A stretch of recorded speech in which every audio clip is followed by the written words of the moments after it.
बिस्मिल्लाहिर्रहमानिर्रहीम। हमने last 2 lectures में डिस्कस किया था कि वेब डिज़ाइन एंड डेवलपमेंट क्या है, इस फील्ड की क्या अफादियत है और इसमें हम क्यों इसको लर्न करना चाह रहे हैं, क्यों इसको सीखना चाह रहे हैं। और फिर हमने जो डिस्कस करना है वो फर्स्ट टूल है जो इस फील्ड का पहला कदम कि हम किस अंदाज से HTML के ऊपर अपना पहला वेब पेज बना सकते हैं। वो सारे स्टेप्स हम फॉलो करेंगे और उनको वेब पेज बनाने के सारे तरीक़ाकार को हम सीखेंगे ताकि इससे ये जो है हम पहले कदम ले पाएंगे हम इस फील्ड में। अब HTML की पहली बात है को थोड़ा पर्पज़ वाज़े हो जाए कि इसका मकसद क्या है, इसको मतलब क्यों बनाया यूज़ किया जा रहा है। जैसा कि मैंने कल कहा था HTML क्या है, हाइपर टेक्स्ट मार्कअप लैंग्वेज। ठीक है, हाइपर टेक्स्ट मार्कअप लैंग्वेज का मतलब क्या, यानी आपका नॉर्मल जो टेक्स्ट है, जो कल हमने बताया था नॉर्मल टेक्स्ट कौन सा होता है, किस फॉर्म में होता है। ठीक है, हम कहते हैं टेक्स्ट जो है न्यूमेरिक हो सकते हैं, अल्फ़ाबेटिक हो सकते हैं। ठीक है, और इसमें ऑडियो, वीडियो, पिक्चर्स, सब कुछ साउंड, इमेज वगैरह आपके टेक्स्ट कहलाते हैं और इनको कलेक्टिवली हम जो है मतलब टेक्स्ट के क्राइटेरिया में लेते हैं। समझ आ गई ये बात। अच्छा, जब ये कलेक्टिवली टेक्स्ट के क्राइटेरिया में लेते हैं तो ये टेक्स्ट एक टेक्स्ट दूसरे टेक्स्ट के साथ लिंक किया जा सके, दूसरा पहले के साथ, और इस तरह पूरी वेबसाइट एक दूसरे के साथ इंटरलिंक हो जाए, तो इस वजह से इसे कहते हैं हाइपर लिंक। समझ आए, इसके लिंकिंग बिहेवियर की वजह से क्या कहते हैं, हाइपर लिंक, ताकि ये वेबसाइट के ऊपर सारा टेक्स्ट एक दूसरे के साथ इस तरह लिंक हो, कनेक्टेड हो, ताकि हम वेबसाइट के हर एलिमेंट के ऊपर विज़िट कर सकें और वापस भी आ सकें। जिस तरह हम रोज़ाना फेसबुक यूज़ करते हैं, हम एक पेज से दूसरे पेज पे जा रहे होते हैं, दूसरे पे पहले पे जा रहे होते हैं, कहीं हम लाइक डिसलाइक कर रहे होते हैं, कहीं किस अंदाज से, तो हम दरअसल पूरी वेबसाइट को विज़िट कर रहे होते हैं। इवन हम उस वेबसाइट से दूसरी वेबसाइट पे भी जा सकते हैं और दूसरी से फिर पहली वेबसाइट पे वापस भी आ सकते हैं। हम एक वेबसाइट से दूसरी वेबसाइट पे इस अंदाज से विज़िट कर सकते हैं। तो ये तरीक़ाकार हमने जो है इसको मतलब मेंटेन किया हुआ था कि हम चाह रहे थे कि हम इसको क्या करें कि इस अंदाज से HTML में मेंशन करें। अब ज़रा पहले जो हमें इसके अंदर वो ज़रूरत होगा, सिस्टम रिक्वायरमेंट क्या होगी या कंप्यूटर रिक्वायरमेंट क्या होगी, वो ज़रा ऑर्डिनरी हमारे पास कोई कोर टू डू या कोई भी ऐसा machine, core i3 core two duo normal C machine enough होती है HTML, सिंपल HTML के लिए। और इसके लिए जो हमें हार्डवेयर, जैसे मैं यहाँ लिख देता हूँ कि हार्डवेयर रिक्वायर्ड क्या हो सकता है। ठीक है, वो हमारे पास हो सकता है PC हो जाएगा, कंप्यूटर, ठीक है, या फिर लैपटॉप। ठीक है, अच्छा, एक नॉर्मल सी मतलब कॉन्फ़िगरेशन हो, कोई हाई फाई कॉन्फ़िगरेशन की ज़रूरत नहीं है, तो उस अंदाज से इसको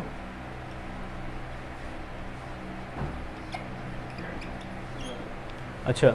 फिर सॉफ्टवेयर की क्या रिक्वायरमेंट होगी, सॉफ्टवेयर किस किस्म का होना चाहिए हमारे पास। हम सिर्फ टेक्स्ट एडिटर यूज़ करेंगे जिसे हम आमतौर पर नोटपैड कहते हैं। ठीक है, यानी इस काम के लिए कोई लंबी चौड़ी इंस्टॉलेशन करने की ज़रूरत नहीं है। आपके पास नोटपैड इंस्टॉल हुआ होना चाहिए ताकि आप उस नोटपैड के ज़रिए इसको असेस कर सकें। यानी नोटपैड या फिर सबलाइन एक है, सबलाइन। ठीक है, सबलाइन एक टूल है और इसी तरह बहुत सारे और भी टूल हैं, मतलब ड्रीम वीवर वगैरह है, बहुत सारे टूल हैं जिनको हम इंस्टॉल कर सकते हैं। लेकिन फ़िलहाल इस लंबे चौड़े हमने उस चक्कर में नहीं जाना, हमने क्या इंस्टॉल करना है, नोटपैड इंस्टॉल। ठीक है, अब नोटपैड इंस्टॉल कर लेना है। नोटपैड इंस्टॉल्ड है ऑलरेडी हमारी विंडोज़ में। और कहाँ करके होता है बताएं, कहाँ करके होता है, हम जाते हैं मतलब स्टार्ट में, ठीक है, एसेसरीज़ में, और वहाँ जा कर के नोटपैड, ठीक है, या रन कमांड के ऊपर भी आप नोटपैड लिखेंगे तो वो आपके पास एक वाइड सा पेज आ जाता है और उस पर मतलब ये चीज़ें मिल जाती हैं। ठीक है, बाकायदा इंशाल्लाह अगले सेशंस में हम ये परफॉर्म भी करेंगे प्रोजेक्टर लगा के, तो आपको वो सारा कुछ मतलब दिखाया भी जाएगा इस तरह से। अब HTML जो है वो दरअसल क्या है, वो है कलेक्शन ऑफ टैग्स पर मुश्तमिल। HTML हमने कल लिखा था, एब्रीवेशन किसका है, हाइपर टेक्स्ट मार्कअप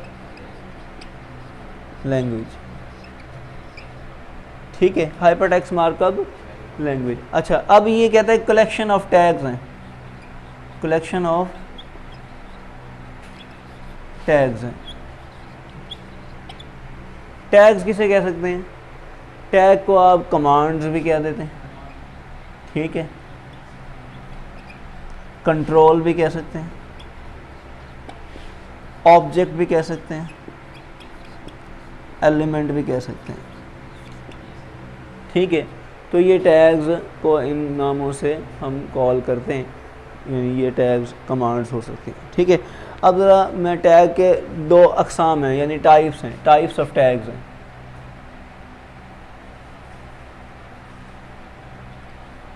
तो कौन कौन से हैं? एक को कहते हैं पेयर टैग है, एक कौन सी है? सिंगल टैग है, ठीक है। पेयर टैग होते हैं और सिंगल टैग होते हैं। अच्छा, अब हम कुछ एग्जांपल लिख लेते हैं, ये आप फिर नोट कीजिएगा साथ साथ।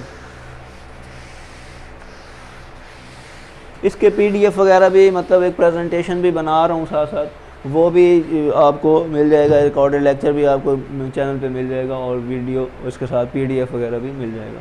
कल के लेक्चर, इस रोज़ाना के लेक्चर का PDF भी वहाँ पड़ा होगा जो ये है, तो वो भी आपको हेल्प करेगा, और आपके जो मतलब सुनने वाले बाकी हैं उनको भी, देखने वालों को भी, और इस तरह से हम रोज़ाना ये काम करेंगे। अच्छा, अब पहला मतलब पेयर टैग की निशानी क्या होती है कि एंगल ब्रैकेट, ठीक है, और फिर HTML एंगल ब्रैकेट क्लोज, और फिर \HTML, ठीक है, और एंगल ब्रैकेट क्लोज, ठीक है। ये इसको कहा जाता है, ये ओपनिंग या स्टार्टिंग टैग है, ठीक है। ये क्लोजिंग टैग है, समझ आ गई? हाँ जी, ये एक जब क्लोजिंग होगा तब यूज़ होगा, नहीं ये L है, HTML, ठीक है। तो ये HTML स्टार्ट और HTML क्लोज, और क्लोज की निशानी क्या है? \, जो है यूँ आप लगाएंगे स्टार्ट में, ताकि ये एक पूरा बन जाएगा, इसे कहते हैं पेयर टैग, समझ आ गई? अच्छा, कुछ होंगे सिंगल टैग, जैसे BR, ये होता है ब्रेक के लिए, न्यू लाइन के लिए। अगर याद हो C में या C++ में क्या यूज़ करते थे न्यू लाइन के लिए? \n यूज़ होते थे, तो यहाँ हम क्या यूज़ करेंगे? BR, ठीक है। तो ये सिंगल है, हाँ जी, ब्रेक, न्यू लाइन के लिए, न्यू लाइन पे शिफ्ट होना है, समझ आ रही है बात? तो इस अंदाज से मतलब ये आपका पेयर टैग की एग्जांपल हो गई, और ये सिंगल टैग। इसी तरह आगे बहुत सारे टैग्स आते रहेंगे, और हम उनको सीखते रहेंगे, समझते रहेंगे। अच्छा, ये तो हो गई टैग्स के हवाले से बात। अच्छा, अब मैंने जैसे कहा कि ये टैग क्या कहलाते हैं? ये कमांड्स कहलाते हैं, ऑब्जेक्ट्स कहलाते हैं, ठीक है, एलिमेंट्स कहलाते हैं। अब मैं कहता हूँ ये ऑब्जेक्ट है, क्या है? ऑब्जेक्ट। ऑब्जेक्ट जो है वो दो हिस्सों पर मुश्तमिल होता है, ठीक है। क्या? उसका एक फंक्शन होता है और डेटा होता है। ऑब्जेक्ट क्या होता है? डेटा और फंक्शन। डेटा किसे कहते हैं? या एट्रीब्यूट कहते हैं। मसलन आसानी से समझने के लिए बताएं, स्टूडेंट एक ऑब्जेक्ट है, स्टूडेंट एक ऑब्जेक्ट है। स्टूडेंट का डेटा क्या होगा? Roll number, name, class, gender, colour, ये सारी चीज़ें उसका डेटा है, ऐसे है कि नहीं? ठीक है। इसी तरह अब उसके फंक्शन क्या होंगे? Reading, writing, sleeping, weeping, eating, फलां फलां, ये सारे उसके क्या हुए? फंक्शन हुए। इसी तरह जब उसके डेटा और फंक्शन के बारे में हम जब डिस्कस करेंगे तो वो कहलाएगा हमारा ऑब्जेक्ट के हवाले से मालूमात हम डिस्कस करेंगे। अब इसी तरह HTML भी एक ऑब्जेक्ट है। इसके एट्रीब्यूट क्या होंगे? ठीक है, यानी इसके एट्रीब्यूट में यहाँ जो है टैग जो है आगे हम लगा लेते हैं, यानी HTML नहीं, सॉरी, एक और होगा हमारे पास बॉडी। ठीक है, अब इधर लिखा स्पेस दे करके हम लिखेंगे बैकग्राउंड या BG colour. BG colour is equal to red.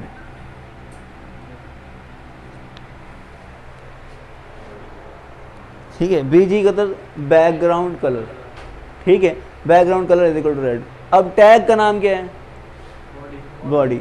Attribute कौन सा यूज हो रहा है?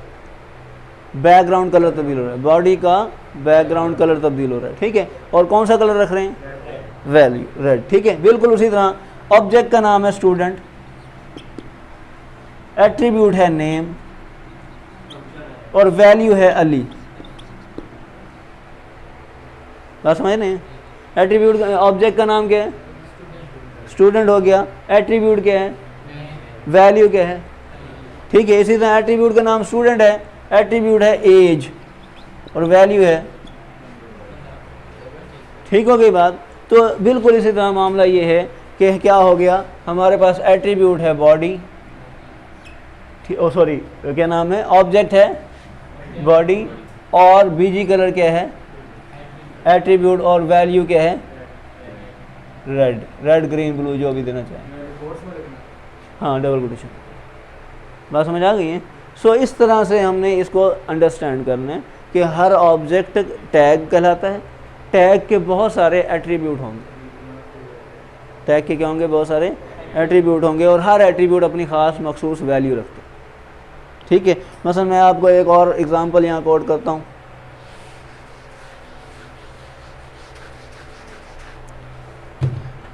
ये देखें H1, ठीक है, और ये \H1। H1 होता है हेडिंग लेवल 1। ठीक है, हेडिंग लेवल, आपने वो वेबसाइट के ऊपर देखा होगा मुख्तलिफ कहीं कहीं ना बहुत बड़ा करके लिखा होता है BZU Bahauddin Zakaria university, size में उसका काफ़ी बड़ा लिखा होता है, वो मेन ऊपर बॉर्डर पर लिखा होता है। ठीक है, और फिर उससे नीचे थोड़ा सा उससे छोटी हेडिंग में लिखा होता है। ठीक है, for example economics commerce department, computer science department, वो छोटी हेडिंग में लिखा होता है। इसी तरह हेडिंग के लेवल है, तो ये 6 लेवल हैं HTML में। H1 लिखेंगे हेडिंग लेवल 1 यानी बड़ी हेडिंग, ठीक है, H2 यानी छोटी हेडिंग, H3 यानी, ठीक हो गई बात, समझ आ गई है? तो ये हेडिंग लेवल मेंटेन किए जाते हैं, वो अपने पैराग्राफ के मुताबिक, कंटेंट के मुताबिक या सीन के मुताबिक कहाँ मुझे प्लेस करना है वेबसाइट पे, तो उस हिसाब से मुझे, हाँ जी समझिए, बिल्कुल 6 से ज़्यादा कैसे किए जा सकते हैं वो हम CSS में सीखेंगे। ठीक है, यानी स्टैंडर्डाइज जो HTML का है वो 6 है। ठीक है, अब उसमें मतलब 6 का उन्होंने स्टैंडर्ड लेवल दिया कि ये इतने, फॉर एग्जांपल फ़ॉन्ट साइज़ एक का 18 होगा, एक का 16 होगा, 14 होगा, 12 होगा, 10 होगा, ये उन्होंने स्टैंडर्ड फ़ॉन्ट साइज़ रखा हुआ। लेकिन मैं H1 को अगर इसका फ़ॉन्ट साइज़ 72 करना चाहूँ, 72, तो वो भी मैं कर सकता हूँ, वो भी मैं कर सकता हूँ। उसमें मैं अब चेंजेस करूँगा CSS में जाकर। समझ आ गई बात? सो अब ये मेरा क्या हुआ, जैसे मैंने कहा, ये मेरा क्या हुआ, टैग हुआ, और ये मेरा ऑब्जेक्ट हुआ, या ये मेरी कमांड होगी। अब इसकी एट्रीब्यूट या प्रॉपर्टीज़ क्या हो सकती हैं? मतलब मैं ऐसे कहता हूँ जी, इसकी एट्रीब्यूट या प्रॉपर्टी में कह देता हूँ जी, क्या कहते हैं इसको, फ़ॉन्ट साइज़ कर लेते हैं, या हाँ, font size is equal to 25 पर। ठीक है, अब ये भी एट्रीब्यूट है एक, और ये उसकी क्या है, वैल्यू। इसी तरह एट्रीब्यूट वैल्यू करके मतलब मैं ये लिखता चला जाऊंगा हर टैग के एस्पेक्ट से। क्लियर है बेटा? बात समझ आ गई है?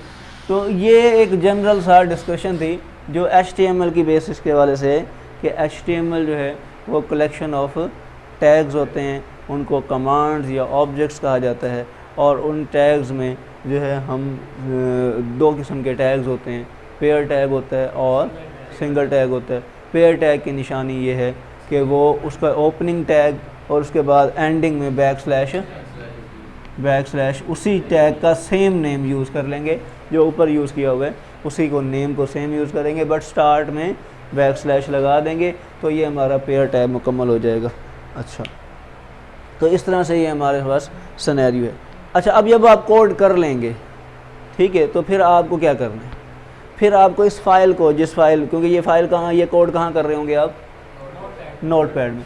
जब यह कोड आप नोटपैड में कर रहे होंगे, ठीक है, तो फिर अब इसे सेव करने का तरीकाकार क्या है, वही जैसे आमतौर पर सेव करते हैं। कैसे करते हैं, फाइल पे जाते हैं, ठीक है, और सेव के बटन पर क्लिक करते हैं, या फिर Ctrl+S, सेव की है ना शॉर्टकट की, Ctrl+S प्रेस करते हैं। अच्छा, होगा क्या, एक वो आ जाएगी, क्या नाम है, सेव करने वाली डायलॉग बॉक्स कह लेते हैं, वो आ जाएगा, वहाँ आप अपना इसका नाम देना है फाइल को।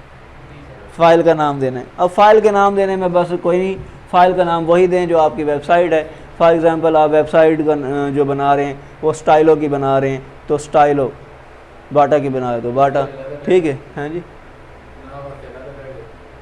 नहीं नाम यहाँ दे रहे हैं ना जो आप डायलॉग बॉक्स में सेव कर रहे हैं, ठीक है। तो नाम कुछ भी दिया जा सकता है, लेकिन नाम वो दें जो आपकी एक्चुअल वेबसाइट है। वेबसाइट आपकी आर्मी से रिलेटेड है, आप लिख रहे हैं जी सुपीरियर कॉलेज या फलाना कॉलेज, तो वो ऐसा नहीं है, मतलब रेलेवेंट हो जो आपकी फील्ड जो उसकी वेबसाइट के हिसाब से, कोई बात। अच्छा, अब फॉर एग्ज़ाम्पल ये मैंने जो आपके सामने पेज बनाया वो प्रैक्टिस के नाम से बनाया है, तो मैं कहता हूँ ये है practice.html। क्या देंगे आप? नाम कोई सा भी दे देंगे, क्योंकि यहाँ प्रैक्टिस हो रही है, क्लास हो रही है, सेशन हो रहा है, तो मैं कह रहा हूँ प्रैक्टिस, ठीक है। डॉट क्या है जी? HTML। तो HTML से हम जो है इसको कर लेंगे, इस अंदाज से ये हमारी फ़ाइल सेव हो जाएगी। जहाँ सेव करनी है स्पेशली आज के दिन के लिए ये है कि इसे डेस्कटॉप पे सेव करें ताकि आप इसको असेस कर सकें।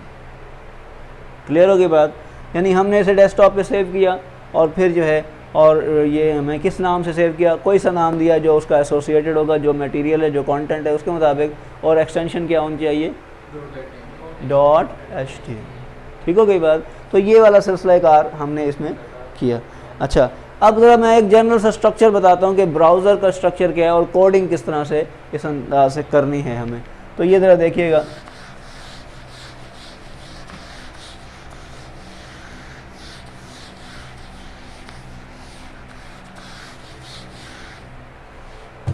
अच्छा, इंटरनेट एक्सप्लोरर जो है ना, वो उसको अगर आप जहन में रखें तो ये मैं एक उसके सेक्शन बना रहा हूँ।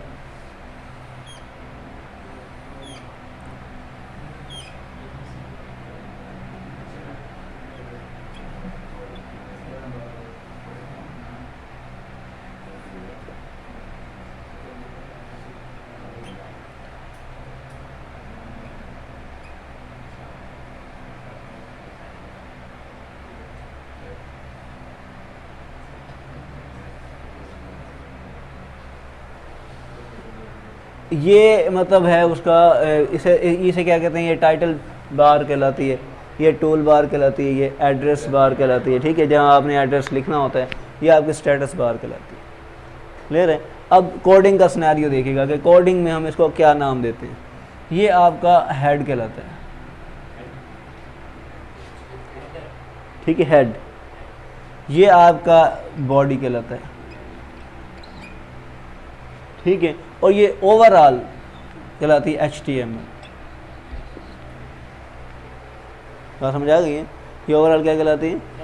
HTML। ठीक हो गई बात? ये देखें, हेड जो है, स्टार्ट जो हो रहा है हेड, वो फिर क्लोज पहले हो रहा है, फिर उसके बाद बॉडी स्टार्ट हो रही है, फिर बॉडी क्लोज हो रही है, लेकिन जो HTML है वो पहले स्टार्ट हो रहा है एंड में। अब इसका कोडिंग का स्ट्रेटजी क्या होगी, यानी किस तरह कोड किया जाएगा, ये ज़रा देखें। आप क्या करेंगे, लिखेंगे HTML, ठीक है, और आखिर में कॉर्नर पे लिख देंगे HTML क्लोज।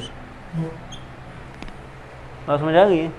HTML स्टार्ट की हमने और क्या की हमने, HTML क्लोज कर दी। ठीक हो गई बात? ये वाला हदफ पूरा हुआ, ठीक है, ये पूरे ब्राउज़र के लिए। अच्छा, अब आप क्या करेंगे, अब आप लिखेंगे बॉडी, सॉरी क्या करेंगे, हेड, क्या लिखेंगे, हेड, ठीक है। अच्छा, और बैकस्लैश, हेड क्लोज करना है, हेड स्टार्ट किए, हेड क्लोज करना है। ठीक होगी बात? अच्छा, अब क्या करना है, बॉडी स्टार्ट करनी है और बॉडी क्लोज करनी। क्लियर होगी बात? ये वो बेसिक सा स्ट्रक्चर है जो आपको हर वेबसाइट में स्टार्ट में करना है। बिल्कुल उसी तरह अगर आपको याद हो कि सी लैंग्वेज या C++ में हमने क्या किया था, हमें हैश इंक्लूड लिखना था, हमने फिर वाइड मेन वो लिखा, stdio वगैरह लिखा, फिर वाइड मेन लिखा, फिर ब्रैकेट स्टार्ट की और फिर आखिर में ब्रैकेट बंद की।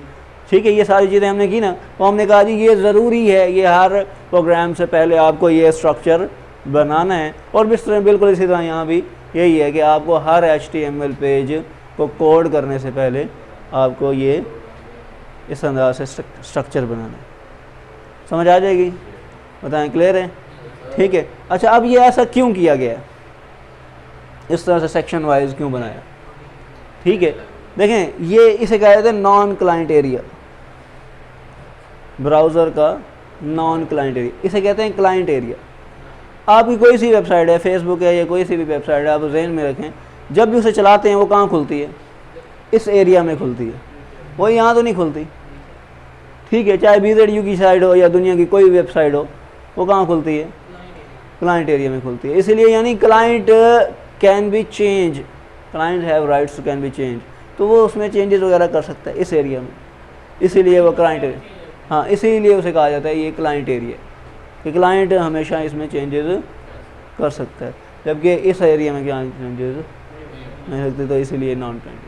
तो उस हिसाब से इसको सेगमेंटेशन किया हुआ है। बताएं, क्लियर है? समझ आ जाएगी? अच्छा, अब ये आज हमने सिर्फ ये पढ़ा कि ये जो है HTML क्या है, उसके टैग्स कौन कौन से होते हैं, ठीक है, और उसके टैग्स के टाइप्स क्या है। टैग्स होते हैं, टैग्स को हम कमांड या ऑब्जेक्ट कहा जाता है, और हर कमांड या ऑब्जेक्ट अपने एट्रीब्यूट और वैल्यू रखते हैं, ठीक है। और फिर हमने कहा जी ये करना कैसे है, वो हमें नोटपैड का इस्तेमाल करना है, और फिर उसमें ये कोड करना है, ये कोडिंग स्ट्रक्चर बता दिया, और उसको सेव कैसे करना है, किस तरह करना है, हमने नाम को ऐसा एसोसिएटेड नाम दे देना है, और एक्सटेंशन क्या रखनी है? HTML एक्सटेंशन रखनी है। तो इस तरह से हमने इसको मुकम्मल कोड किया, ऐसे ही किया। अच्छा, अब एक प्रैक्टिस सेशन कर लेते हैं। आप भी लैपटॉप खोल लें, मैं यहाँ कोड करता हूँ, आप उसे कोड करने की कोशिश करें ताकि हम उसे एग्जीक्यूट करके देखते हैं और एक हमारा वेब पेज बन जाए जिसे हम बना के सेक्शन करते हैं।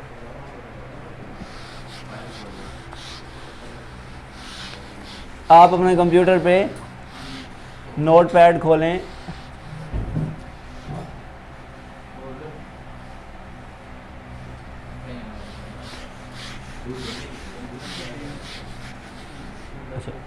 आपने नोटपैड खोलना है और नोटपैड में आपने क्या लिखना है, ये ज़रा देखिएगा।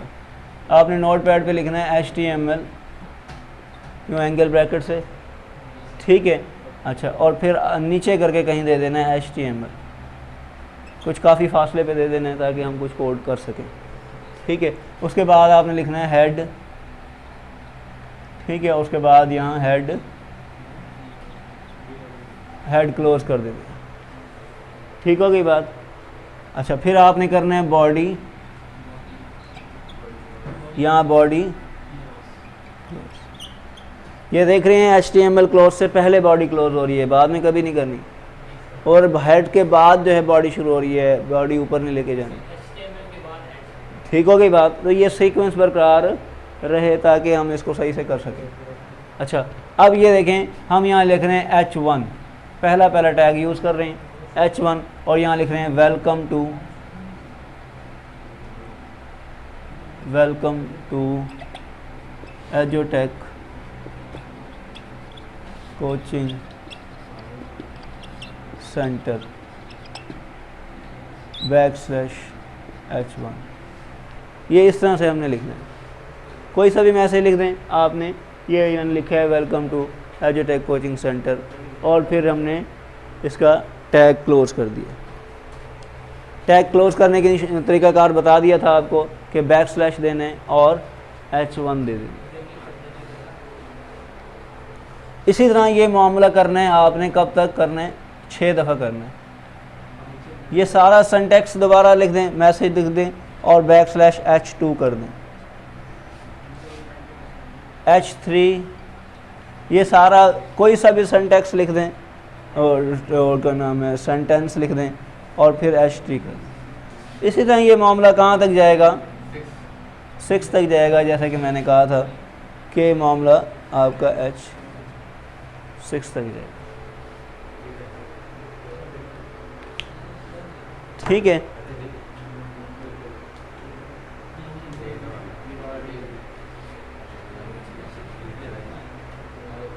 ठीक है, अब ये आपने इस अंदाज से हेडिंग लेवल मेंटेन करने हैं, आपने कोई 6 हेडिंग डालनी है, फिर जाकर ये हम इसको परफॉर्म कर पाएंगे। 6 कर लें, कॉपी पेस्ट कर लें, पहली वाली को कॉपी पेस्ट कर लें और नीचे फेंकते जाएं और 1 से 6 तक करते जाएं, स्टार्ट में भी ऐसे 1 2 3 4 5 6 कर दें और एंड वाले से भी 1 2 3 4 5 6 कर दें, आपको ज़्यादा जल्दी कोड हो जाएगा।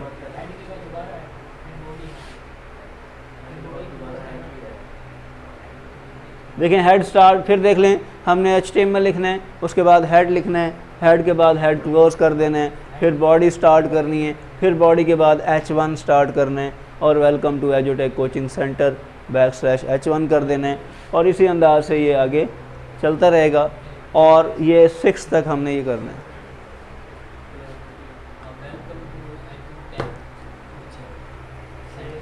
हाँ जी ठीक है। हाँ अब ये काफ़ी है, इसको आगे करूँ लिखूँ और लिखना है मैंने।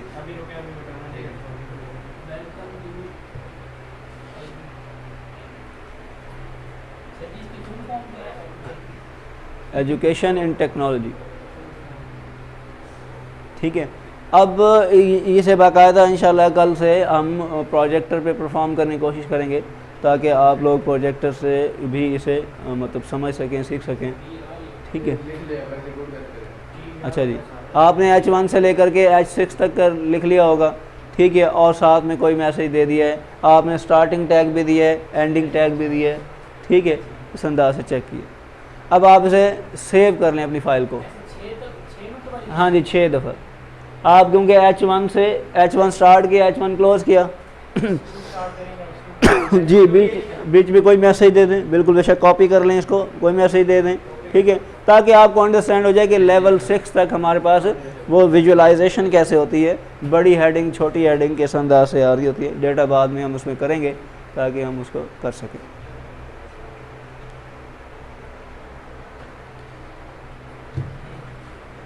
हाँ जी बेटा ठीक है।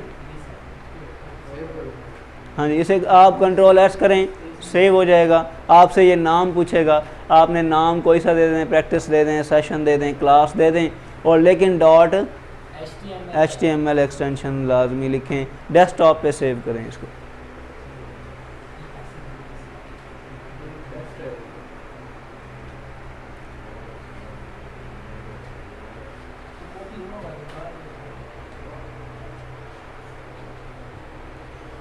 ठीक है जनाब, एक और टैग आपको बताया देता हूँ ताकि वो हम कर लें, फिर मैं आपको एक होमवर्क देता हूँ ताकि वो फिर आप इसको करके आएँ। एक और टैग सुन लें कौन सा होगा, ठीक है। Ctrl+S प्रेस करें तो फिर आप ये सेव पे चले जाएंगे।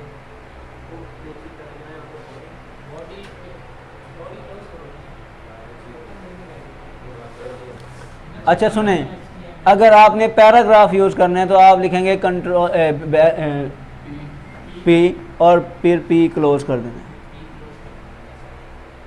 ठीक है। तो जो भी आप लिखना चाहेंगे पैराग्राफ के लिए, ये पैराग्राफ राइटिंग के लिए ये आप टैग यूज़ कर रहे हैं P का, ठीक है। बात समझ आ गई है। तो अभी तक हमने दो चीज़ें टैग की सीखी HTML में आकर। एक तो हमने हेडिंग के तौर पर सीखी कि हमारे पास हेडिंग जो हैं 1 से 6 तक हैं, और हमारे पास क्या हैं पैराग्राफ जो हैं वो P के साथ यूज़ करेंगे। अब एक थोड़ा सा समराइज़ कर देता हूँ आज के सेशन में हमने क्या किया। आज के सेक्शन में हमने ये किया कि हमने HTML को थोड़ा सिंटैक्टिकली समझा कि HTML क्या है। HTML हाइपरटेक्स्ट मार्कअप लैंग्वेज है और वो कलेक्शन ऑफ टैग्स पर मुश्तमिल है, और पेयर टैग्स होते हैं, और उसमें क्या होता है जी सिंगल टैग होते हैं। पेयर टैग जो है स्टार्टिंग टैग दिया जाता है और फिर बैकस्लैश के साथ उसी टैग का नाम देकर एंड कर दिया जाता है, और फिर आप एंडिंग टैग के बाद इसी तरह सिंगल टैग भी दे सकते हैं। अच्छा, फिर हमने क्या किया, फिर हमने उसे सेव करने का, नोट पैड के ऊपर उसे राइट ऑफ करने का और फिर सेव करने का तरीकाकार भी सीखा कि आप जब कोड कंप्लीट कर लेंगे तो उसे आप .html के नाम से एक्सटेंशन से सेव करेंगे। नाम कोई सा भी फाइल का होगा लेकिन एक्सटेंशन क्या होगी, .html होगी, ठीक है। तो इस तरह से हम उसको मतलब सेव कर पाएंगे। और फिर हमने क्या किया, हमने एग्ज़ाम्पल के तौर पर कुछ एक फ़ाइल बनाई जिसमें हमने हेडिंग 1 से 6 तक दी, और फिर पैराग्राफ हमने कोड किया कि पैराग्राफ कैसे पुट किया जाएगा। इसी से रिलेटेड एक एक्सरसाइज या एग्ज़ाम असाइनमेंट्स आपको पुट कर दी जाएगी, तो वो आपने परफॉर्म करके सबमिट करानी है, ठीक है। तो ये आज का सेशन था, तो इसके साथ ही क्लोज़ करते हैं। अल्लाह हाफ़िज़।